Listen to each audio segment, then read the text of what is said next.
On TV, on radio, and on your smartphone. This is Talk TV.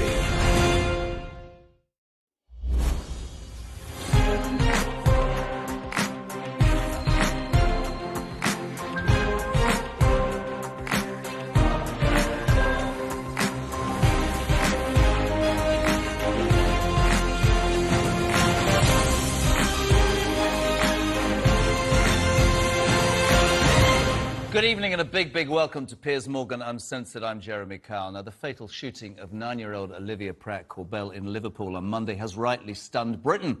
She was supposed to go back to school next week. Instead, she was shot dead in her own home in front of her own mother. Her senseless death has raised uncomfortable questions about gangland culture and law and order in a country where crime is rising fast. So tonight we're asking, is Britain facing a violent crime emergency, and how do we put an end to the suffering? I asked Pastor Lorraine Jones, whose son Dwayne Simpson was stabbed to death in Brixton, aged just 20, former Met Police Superintendent Dr Victor Olisa, and reformed armed robber Bobby Kasanga. I'm still choked up. It's like we're experiencing a horror which we dreaded 8 years ago.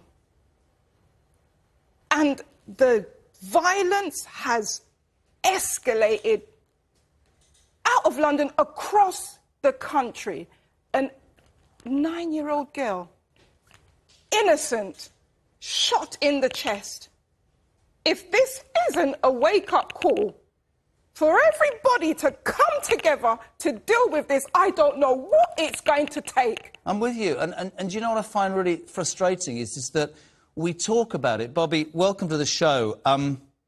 I wanted to do this a little bit differently, and I hope you understand why. I know you've turned your life around, but people watching this tonight are going, apart from the fact that we can't afford to survive, a lot of us right now, how the hell are we supposed to walk outside the front door for fear of what happened to that kid? Explain to me how you ended up being jailed for 8 years for armed robbery. How did you get into that situation, Bobby?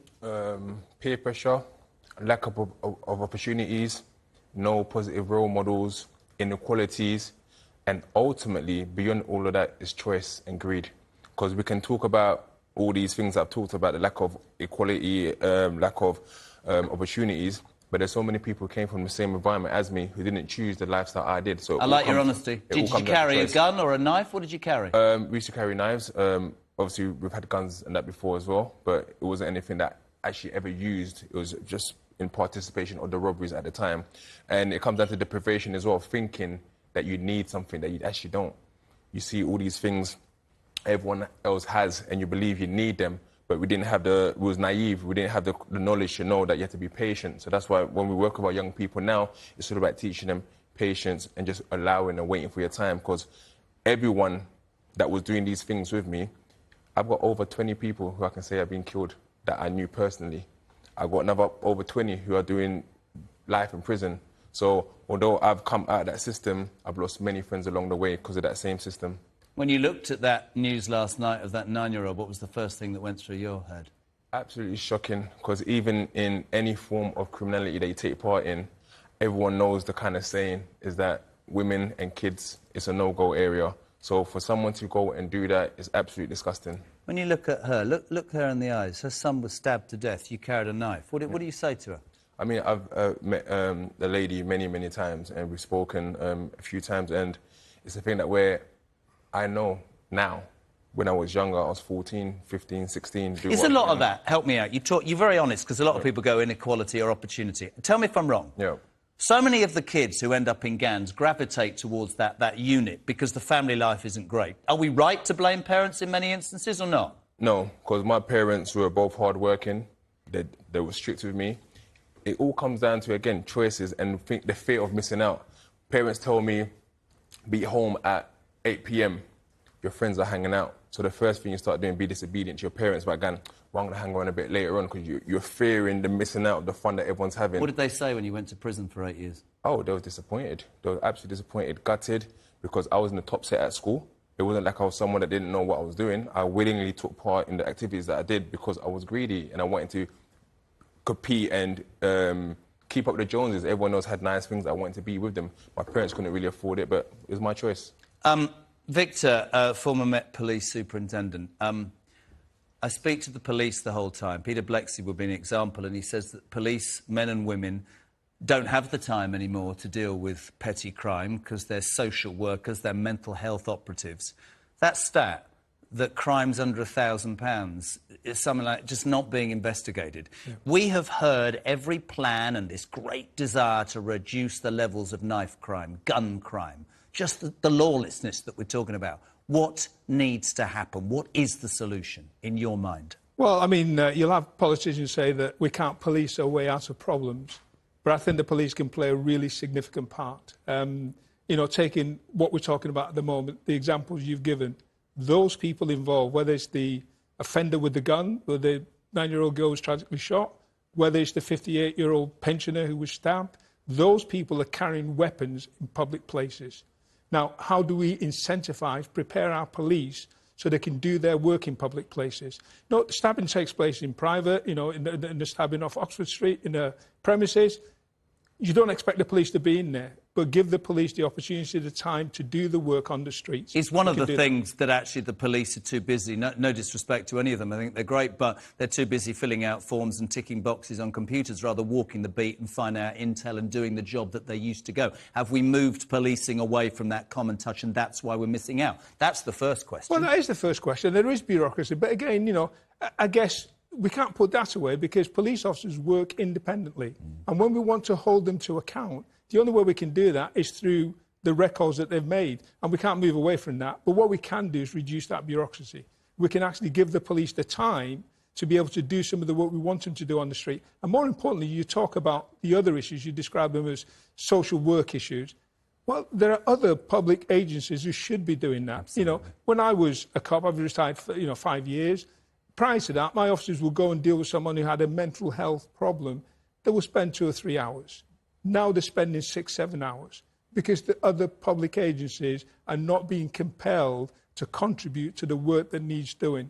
You can't blame the police for that because the police can't walk away. If they get called, they have to go and deal with it. Lorraine, one of the things that I think really strongly about, you might agree or disagree, is I don't believe that the punishments are strong enough. I look at what happened with acid. They gave life imprisonment to acid, and it is with absolutely a known fact that those crimes are going to... Do we need to be stronger on people who carry knives and guns? Most definitely. My son's killer got 12 years. He done half of that. He's out enjoying his life. My son's gone for good, and we've been affected for life. The sentencing needs to be revised and modernised.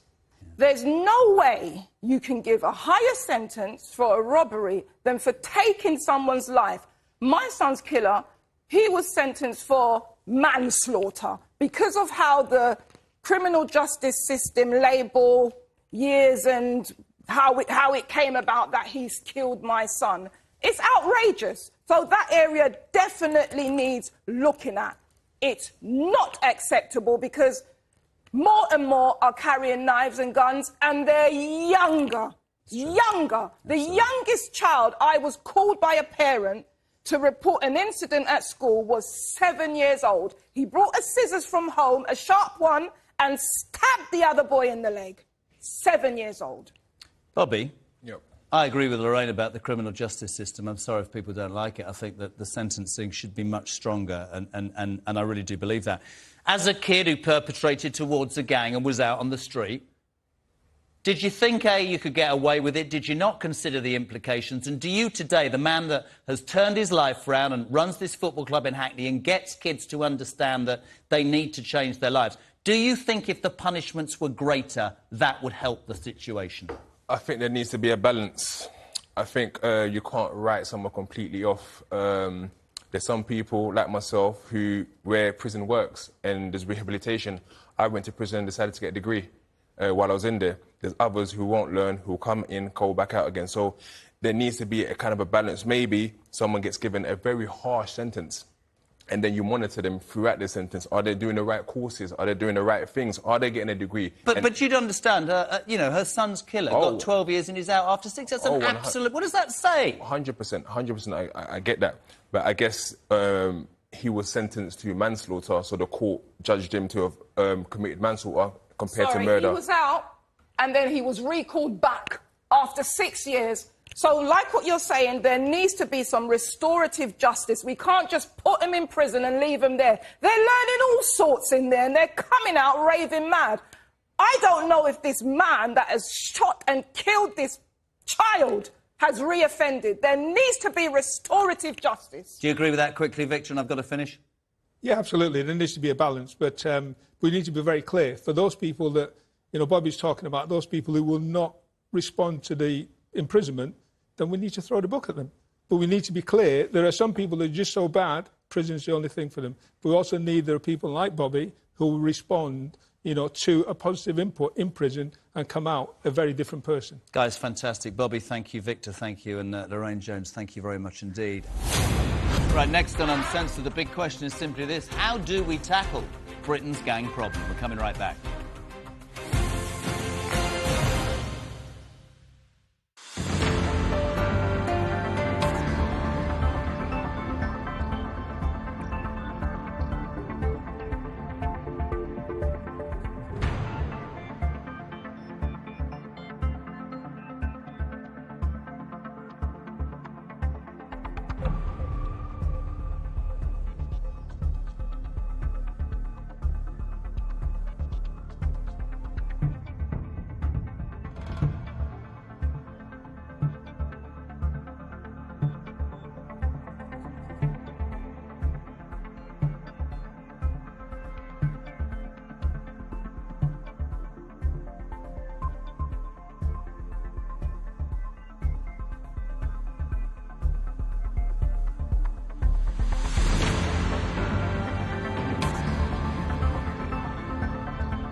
Welcome back to Uncensored. Now, Olivia Pratt-Corbell-Sensel's killing was the third gun death in Liverpool this month. There were also 3 gun-related deaths in London in July and a 4th in August. So the question we're asking tonight is Britain losing grip of its gun control? I asked Auxiliary Bishop of Liverpool Tom Williams, firearms expert Will Geddes and former Scotland Yard detective Peter Blexley. You tell a few people, and you've said today, that the Liverpool Echo front page is wrong. They want to sell papers. What do you mean by that? Well, I think I saw the interview with the Chief Constable at the beginning, on the first day of this, And she came out with that phrase directed directly to the perpetrators. The Echo headline was talking to the whole city. And I think in some ways it divided the city and saying you're either for or against. I think the city is 100% against these criminals. I think and the comparison with the child that died 15 years ago, the city is different since then, and that was a watershed. But I know in our schools, the school that the child goes to, within their class there would be possibly 4 or 5 children from different cultures, different backgrounds. The schools are more integrated. The people are more integrated. If you look at our hospitals, you can see where most people come from. They don't come from Liverpool. They come from all areas around the world. Bishop Williams. If you walk down the street, the city has changed. Bishop Williams, I absolutely understand where you're coming from, but the problem I have is this. And religion, I think, should know this. There's a difference here between right and wrong. There's a difference between good and evil. I know all about the forgiveness, right?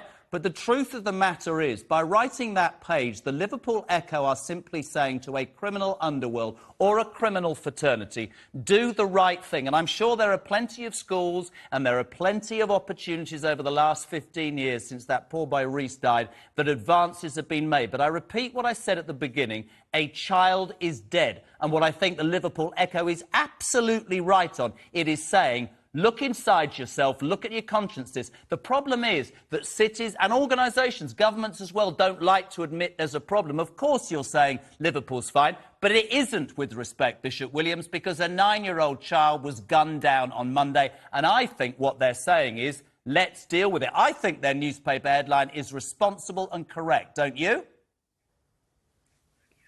Well, I do, yes. I think because it's directed to the criminals. I think that it was misleading in the sense that it's a trauma for everybody, and everybody makes the right decision. And the thing, when you think about the people of that community in particular, the real problems of everyday life are finding food on the table, food banks, and the real everyday problems of paying for heat. And then this absolute trauma takes place. Everybody would be dead against that. And Absolutely. I think it's one of the most awful things anyone's ever heard of. Absolutely. Peter Blexley, we've spoken many times before. You, I know, have spent time in Liverpool. Whenever we do a story like this, people will say, we're over-egging it. A 9-year-old girl shot in her own home. What's the reality? The reality is there are a number of people in Liverpool, like in most of our major cities, who are beyond contempt, who operate on a completely different plane to anybody with any shred of decency, and they will take firearms out onto the streets in order to settle their scores because they operate in an illegal world. And so you can't settle a dispute by going to court, for example, and having a judgment handed down. You can't get solicitors to exchange letters. What they do is they arm themselves. They're untrained, by and large, and they're thugs. They are the scum of the earth, and they take firearms out onto the streets, and poor Olivia, rest her soul, is the victim of that. We'll get a security expert. People will watch this and they'll go, it's 2022. How on earth is it so easy in our society to get a gun? You've brought one in. We have to point out this is a fake gun. Yeah. But you've got a lot to say about this, An awful lot to say. I mean, I think people are probably, from what they've seen on TV and dramas and movies, the reality is that people probably recognise that firearms can still be accessed, regardless of the fact that the legislation changed after Dunblaine's massacre, that obviously firearms were restricted in terms of certain licences. However, we've seen a huge influx of weapons coming in from Romania, from the Balkan states, even from the United States. But how the criminals operate is on different levels. You have the very major organised crime groups that will be using the sort of military level of armaments, Glocks, Berettas, those kind of weapons. But then when you scale it down to the local scumbags and the drug dealers, they'll be getting something very similar to this. So this is a fake gun, but the point of this is to prove, actually, how easy it is to get this. It's frighteningly easy. Very, very easy indeed. So this, for example, is a gas-operated, CO2-operated pistol. Now, you can buy one of these for about €150 in Calais from a shop very simply, you can bring it back with a very, very minor amount of work on a lathe and engineering. This can become what we call a fire and forget. So that is a weapon where the criminal, the scumbag, could use this for maybe 5 to 6 to 7 rounds before it would actually just collapse. But that's sufficient. And that could kill somebody.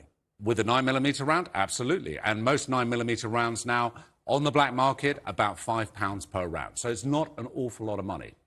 Peter, what are we supposed to do? If you can go to Calais and get that, no wonder these gang members are running amok. What are we supposed to do? Last night we talked about, you know, weapons, we talked about knives. There was some footage today of machetes in Leeds, people going... What are we supposed to do to make our streets safe? If, for anything, the memory... Look, on the screen now is, you know, youths with machetes in Leeds just attacking people just in broad daylight. How do we protect kids like Olivia? We could be here for the entire show talking about what the police need to do to regain some kind of control on the streets. But what we need to do immediately is, if we know something, if we've heard something, we need to contact Merseyside Police or Crime Stoppers anonymously, 0800 555 111. And yesterday, I contacted Merseyside Police because I've spent a lot of time in the last 3.5 years because I'm hunting a criminal from Merseyside who's wanted for 2 murders. So I've immersed myself in the underworld to an extent of people from Liverpool. And one of my sources contacted me yesterday and they said they are fairly sure that much of the recent spate of violence in Liverpool is being orchestrated by a man who is in prison. Now, interestingly today, the man who was arrested, the intended target of the attack, who was shot and went to hospital, he is being recalled to prison. So that might add some credence to what I was told. Regardless, the police will listen to gossip, rumour, tittle-tattle, anything you hear. Please, come on, do the right thing and contact them. Was the paper irresponsible, gentlemen, briefly, to the Liverpool Echo? I thought their front page was spot on. The Bishop says that it was divisive. What's your response to that, both of you? Peter? Not in the slightest. There is no grey areas here. What side are you on? Yeah. Are you on the side of the scumbags? Yeah. Or are you a righteous, upstanding person who wants to see Olivia's murderer captured? But I think the problem is, regardless of the facts and the morals and the ethics that people should feel obligated to report that information through, we know with organised crime, Peter will know this, these individuals will not tell on each other, you know, snitching. You don't believe that anybody will shot this guy? Personally the abhorrence of this attack wouldn't even... I'm not trying to paint a picture that criminals have, but there is an unwritten rule. Am I not right in saying that criminals, when anything happens to a kid, or is there not any morality at all, are you saying? Well, of all the time I spent in Liverpool, a lot of the time I heard this mantra that people are born and raised into believing you don't grass, you don't talk to the police. Yeah. There are certain things that go beyond the pale. Absolutely. And the shooting dead of a 9-year-old child is exactly such an example. Can I bring Bishop Williams back in? We've talked about the front page, and I understand, Bishop, what you're saying. There's a fear that if a newspaper does that, does it then give the message it's not safe for the kids to go on the street? And there's a lot going on. But for me, it's absolutely spot on here. The people of Liverpool should be doing everything they can to bring... And the family, by the way, described this man as scum today. What's your response to that? I agree. Yes, I agree. I'm not saying that the Echo was wrong. I was saying that it was... They were quoting what the Chief Constable said, to talk to the families of the criminals and the people who knew relating to what's happened. And what I was saying was that it was addressed to everyone. It was out of context. The context was addressed directly to the criminals' families. And I agree with that completely. And the ones who know them, somebody knows. And I agree with exactly everything you've said about that. Thank you very much indeed. All I'm saying is that there's a lot of good people there. Absolutely. Yeah. There are a lot of good people in Liverpool. We make that point. And I don't think that paper in any way was implying there wasn't. I think what he was saying, the Echo, and I salute it, was, look, it's not a case... We can't dress this up. Somewhere in Liverpool is a man who's killed a 9-year-old, and society in its entirety in Liverpool should do whatever it can, from whatever sector, to bring that scumbag, as you quite rightly said, to justice. Final word from you two. Thank you, Bishop Williams. Peter, is this situation... Last night we talked guns, you saw machetes there in Leeds. Is this going to get worse and worse? What needs to be done, very briefly? The police need to patrol the streets. There needs to be greater police presence, greater community cohesion, greater neighbourhood policing as a priority. And Will, I mean, the reality. We need to do something about the ability for people to just bring weapons into the country. There are just a variety of different routes where they're being brought in. I mean, for one example, a lot of the illegal smuggling of people coming over, rarely do those ribs come over with just people. It will have contraband, and within that contraband will be things like weapons. So these weapons will filter through.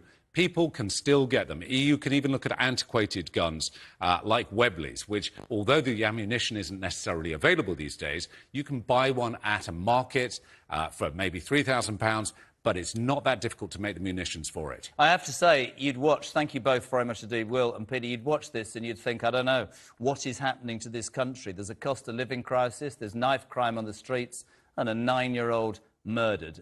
We appreciate your time. Next on Uncensored, 6 months of war today in Ukraine. On the day they celebrate 31 years independence from Russia, as the UK pledges another 54 million quid in aid. Can public support for Ukraine survive this dreadful economic crisis? We're coming right back on Uncensored next.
This is Talk TV.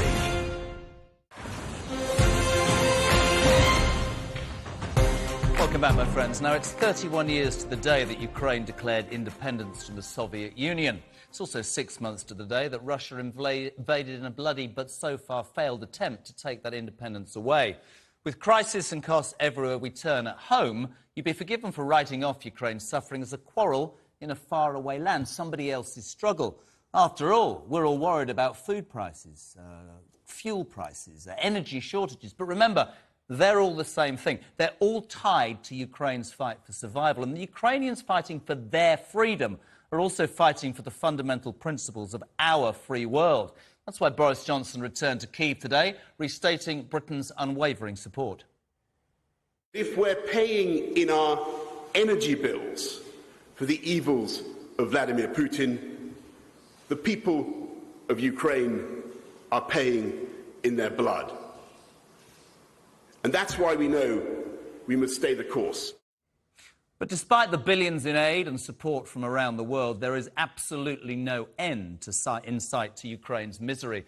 And in a nutshell, this is why Russia is illegally occupying swathes of Ukrainian territory, killing thousands of Ukrainians in the process. If Ukraine gives up this land in any kind of peace deal, Putin will simply regroup and then come back for more. President Zelensky told this show exactly why that can never happen. We are not prepared to exchange or trade the territory of the independent state of Ukraine. We have no right for this. First of all, we are the government because this land belongs to Ukrainian people. And sad news this evening, this just in, more civilians killed in Ukraine. President Zelensky says 15 people have died and another 50 have been injured in a Russian rocket strike on a train station. So with no pause in the misery and no imaginable end to the war, tonight we're asking, how long is this going to go on? Joining me now, and I'm delighted to have Kira Ruddick, a Ukrainian Member of Parliament, and Tobias Ellwood, Chair of the Defence Select Committee in the United Kingdom.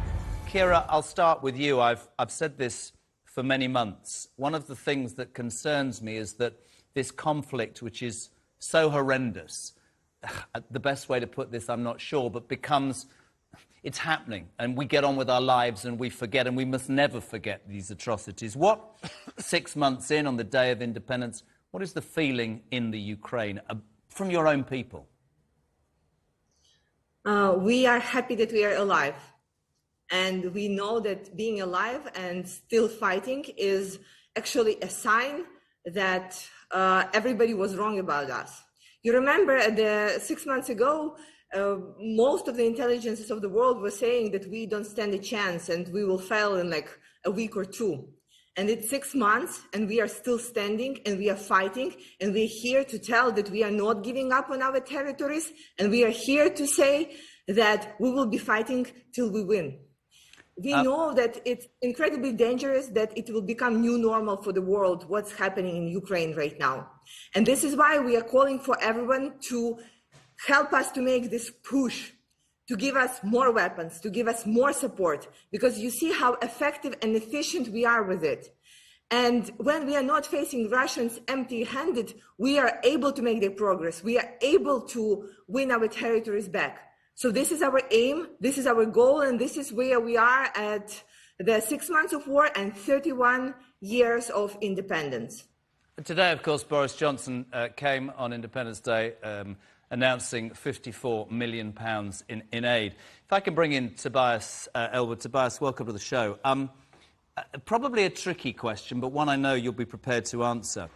I think that anybody in the world that would look at what's going on in Ukraine knows it's not just Ukraine's war, it's the world's war. But when you consider back home the daily strife, the cost of living crisis, people unable to pay their bills, unable to do very obvious things, and many families are going to the wall, do you worry, do politicians worry that people will go, it's in a faraway land, I'm struggling? I'm not saying that's right, but do you have concerns that, I don't know, war fatigue could set in mentally for people? Yes, that's absolutely right. I first met Kira Ruddick exactly 6 months and 4 days ago in Kiev, just prior to the invasion. Nobody believed that Russia was going to invade. The Ukrainians believed it, I believed it, but everybody was in denial, and they thought, well, this is a far-off place. What's it got to do with us? They're not a member of NATO. Let's leave them to their own devices. We now recognise that this isn't just about Ukraine. This is something far bigger going on. This is Russia re-exerting itself, of Putin wanting to reinforce his Slavic vision and influence in the eastern part of Europe. If we don't put this fire out in Ukraine, it will spread elsewhere. And there is a direct link between what is happening here with that cost of living crisis, which I'm pleased you made the connection with. You know, oil and gas prices have gone up here, as have food, in part because of what's going on in Ukraine. We need to lean into this. I'm pleased our Prime Minister is there committing more money. But every day the Ukrainians spend about £40 million on ammunition. £40 million a day. So this isn't going to last very long at all. We need greater political resolve to look Putin in the eye and say, we've had enough of this, we're going to stand up to you. Completely agree. If I can go back to Kira, what would your message be? Of course, it's very interesting for me because I'm sat here doing a programme in the United Kingdom and the cost of living crisis is central to so many people's lives. And yet, you're right, we look at what's going on in your country and it pales into insignificance, absolutely. But what would you say? A Ukrainian who's trained to have a gun, who's a member of parliament, who's fighting, literally personally, to protect your country. What would your message be to people watching this in the United Kingdom who think, we can't afford our own lives, why should we be giving money away? What would you say to them, Kira? First of all, I would say thank you for your support. And thank you, Tobias, because you were the first one of Western politicians who did believe in what we were saying. We will never forget this. But coming back to the people, look, we are comparing the situation that we are having right now with the energy crisis and cost of living with some ideal situation and hoping that things could be as they were at the past, but they cannot. Putin started ramping up prices way before the war in Ukraine started. It was like November or even October. And I do not think that if Ukraine loses, Putin will come back to dropping them and will become a lovely person who will forget about his dream of conquering the world. Does anybody even think that he will change his behavior if Ukraine fails? So we should compare the situation that we have right now, when there is indeed a ramp up in prices, there is indeed a very complicated situation, to the situation that would be much worse.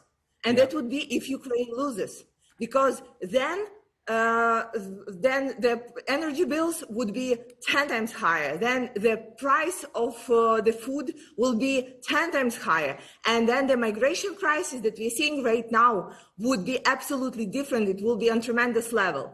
On your show, you were talking about guns. We right now gave up to 7 million of guns, that only the ones that I know in Ukraine. What would happen if all those people will have to move to Europe?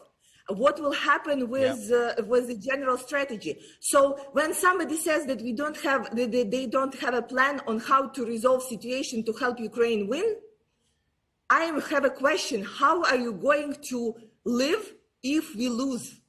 Absolutely. Because that's an absolutely unpleasant picture. I completely agree, and I think that international support for Ukraine must continue, and we must be steadfast in our support. And one of the reasons we wanted to do this on Independence Day was to make, Tobias, the point to people that it is not going away. It does affect us all. It might, as we said, be in a faraway land, but it will impact on so many parts of our life. Can I just finish, Tobias, by saying we know Boris Johnson was there today on Independence Day, 54 million. We know that Boris Johnson will cease being the British Prime Minister in a couple of weeks. He has built very close ties with Zelensky, and in fact, even his critics said that the job that he's done for this country in Ukraine has been one of the highlights of his premiership.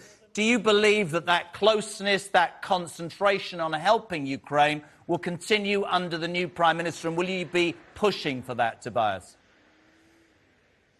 Absolutely. There is a bond that's developed between our two nations, which is second to none.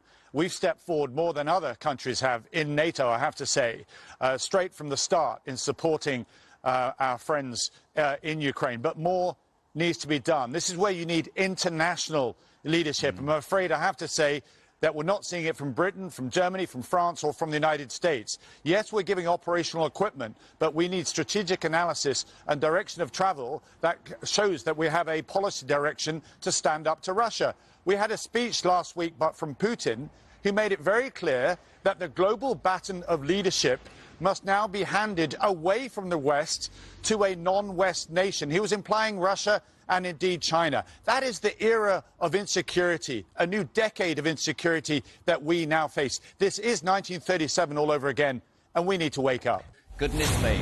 Princess Pinocchio's latest podcast bombshell. She says baby Archie's nursery caught fire during their recent tour of South Africa. The heater in the nursery caught on fire. Everyone's in tears. Everyone's shaken. And what do we have to do? Go out and do another official engagement. But does the story check out? I'm joined by someone who was actually on that tour and disagrees. Back in 3.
Right, welcome back. So hold on to your seats, my friends. Meghan Markle's in the headlines for stretching the truth again.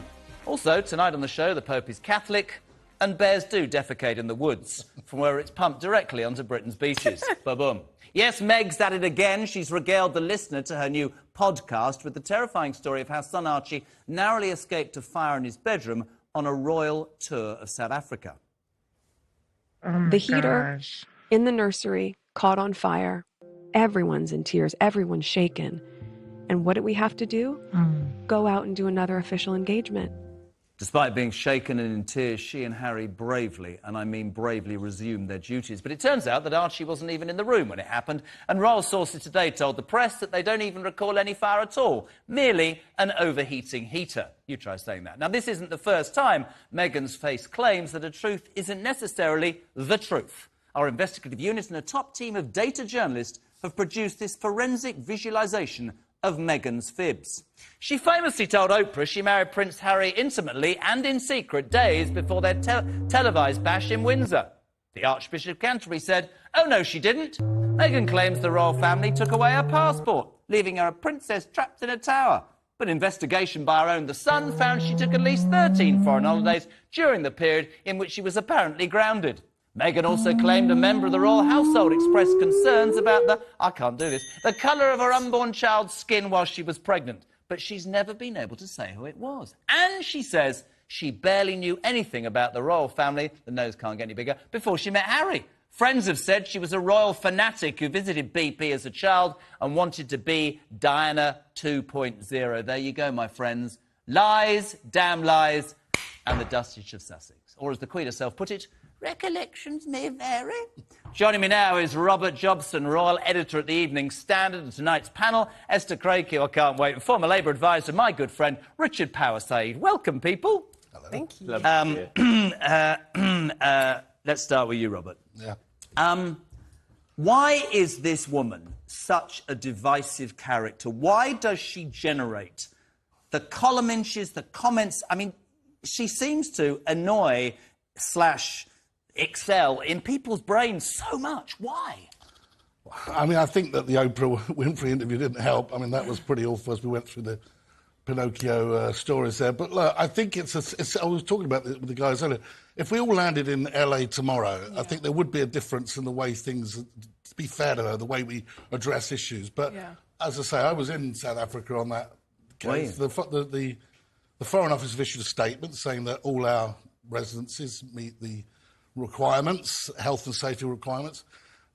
Contacted all the 3 people that were the aides there today, and none of them would answer any questions, because unlike this programme, I think that the palace is somewhat censored when it comes to Meghan Markle. They're a bit scared of her. They're a bit scared of what they should say about her as well, because of the reactions. But I was there. I don't recall any fire engines. I mean, we didn't get the story. Obviously, we were all pretty rubbish at our job, but there were no stories. And the whole of the South African press didn't cover this incident. There were no fire engines called to the residence. You know, we have to ask questions about that. But she's saying that, you know, it was the smoke was in the room. So I tell you what my issue is, Richard, just to bring you in a sec, because I know what my mate is going to say. I was asking the crew earlier, and one of the cameramen said, I sort of feel she gets bad press. But my argument would be, she comes across as lacking in genuineness. Why wasn't this said at the time? It all seems to be this orchestrated campaign to gain popularity, which I sort of want to tell her she's never going to regain. You've taken your 118 million. That's it. Be quiet. I mean, it seems to me that you could say something quite similar of quite a lot of different members of the royal family. Yep. Look, I think she's not got very many very interesting things to say. I feel quite sorry for her because I think she's been obsessively, kind of slightly creepily obsessed over by the British media. Do you think Do you think she came from California, that different lifestyle, and thought, I'm going to change the world, I'm going to modernise the monarchy, I'm going to save Harry from the misery that he's going through, I'm going to be this beacon of light? And very quickly, people went, well, I'm not buying what you're saying, love. I mean, if she thought that, then she was incredibly naive. But she might quite reasonably have thought that, you know, there's one prince who's going to become head of state who thinks it's fine to undermine our democracy and sort of, you know, what was he doing? Taking enormous donations from somebody who his chief aide then makes sure this Saudi billionaire gets citizenship and a knighthood from the Queen. I mean, it's really, really rank. That's what one of them's doing. The other one's friends with paedophiles and frankly, is probably not telling the truth about it. She might quite reasonably have thought that she wasn't going to be the most unpopular member. She came there before that. Unless she had a crystal ball, she wouldn't. I mean, we can't... Yeah, listen, you have a right to your opinion. That's what talk is all about, isn't it? I mean, maybe she has a point. Is it not the way, Esther, that she does this? To me, it's so... I don't even know what the right word is, even the name of that goddamn... yes, just not lacking in anything genuine. I just don't buy it. But I think that was her biggest frustration, being part of the royal family. She couldn't curate her image for the public. That's the problem she had, because I think she says she didn't grow up in tabloid culture, fine, but there is a way you can manipulate media in the US to try and sort of portray a certain image. But when you're part of the firm, your first sort of duty is your duty to the firm and to the country. It's not about curating the perfect image of yourself. I completely agree that, you know, there are members of the royal family that are less palatable. I've always advocated that Prince Andrew should be kept in the catacombs of Paris. That doesn't change anything. That doesn't change the fact that Meghan Markle is completely unlikable. And the thing is that she can only milk 2 years in the royal family for so long. What else does she have to say? What else? What else is there to her, you know, torturous life as part of the royal family? There's nothing else. My point is this, and I absolutely support it. My old man worked for the royal family for 41 years, and he always said, and you talk about the part of the firm, he always said that anybody past the Queen Mother and the Queen has systematically used the press for their own ends whenever they've wanted it. He included Charles, Diana and all of the rest of them. And he doesn't think that mystique will ever return. So maybe we're being unfair to Meghan Markle, and maybe Richard has a point that actually if they looked at themselves, not William and Kate, I think, but they're all as bad. Are a lot of them as bad as each other? Why does she get if we balance Richard's it? got his viewpoint. I think he's coming from a different angle. I think the royal family do a terrific job for this country. So do I. And I think that when you see what the Prince of Wales has done in terms of his, you know, the amount of, and the Queen and the amount of work they do on behalf of the government,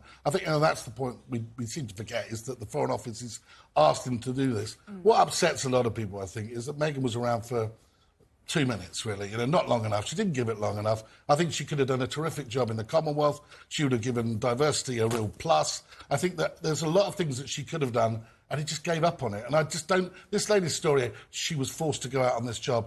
I very much doubt anyone would have been able to force her, let alone her own husband, to make her go on this job if she was that distraught about her. No, I mean, if there was a fire in my house tonight, I wouldn't be doing this show. I'd have been at home looking after my kids. Exactly, but what was it? It wasn't a fire.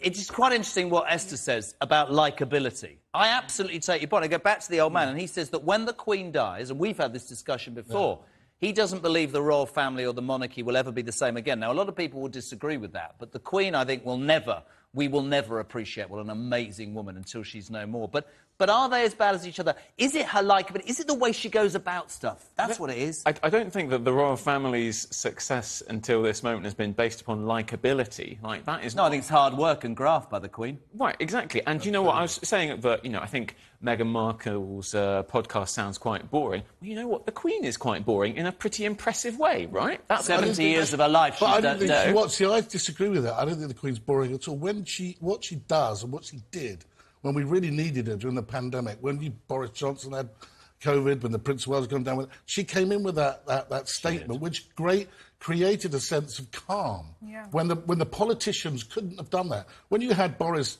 gibbering away and his two experts about what we should be doing, what we shouldn't be doing, showing us various graphs from school about COVID, it was the Queen's words. You know, we will meet again. And Prince Charles is not going to be able to do that kind of thing. Well, I disagree with you too. I disagree with you. I think that the Prince of Wales will be able to draw people together. I think that what Jeremy's saying is right.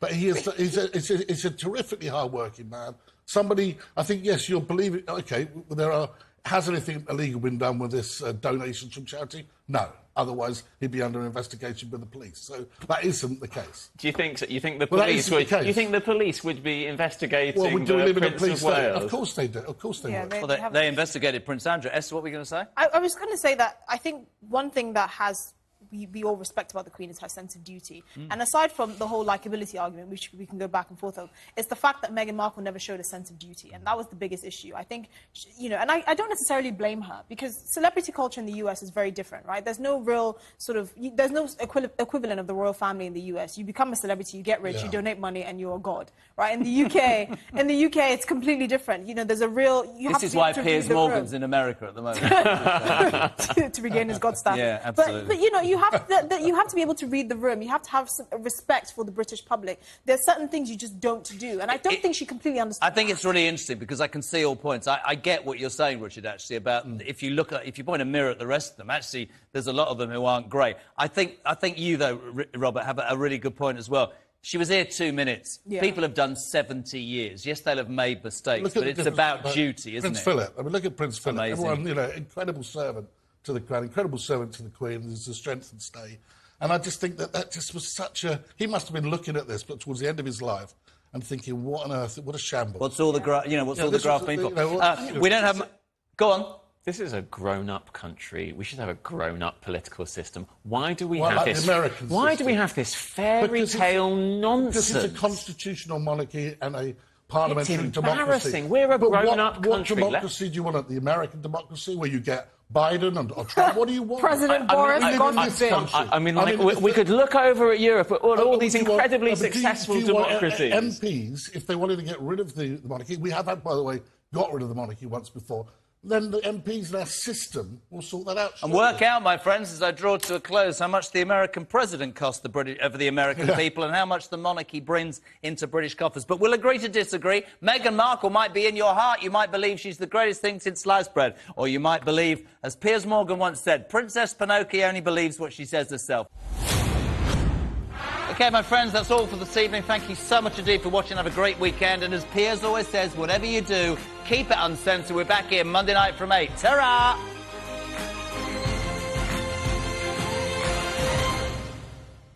Join me, Ian Collins, every day on Talk TV. There is nothing we hate more than hypocrisy. Discussing the big issues. Why was it so hard to establish the deputy leader was at a meeting with her colleagues? The callers. Alan in Grimsby, Tracy in Burton-on-Trent. Dave, thank you very much. Picking apart the big stuff. This simply does not wash. Look who's back under the spotlight.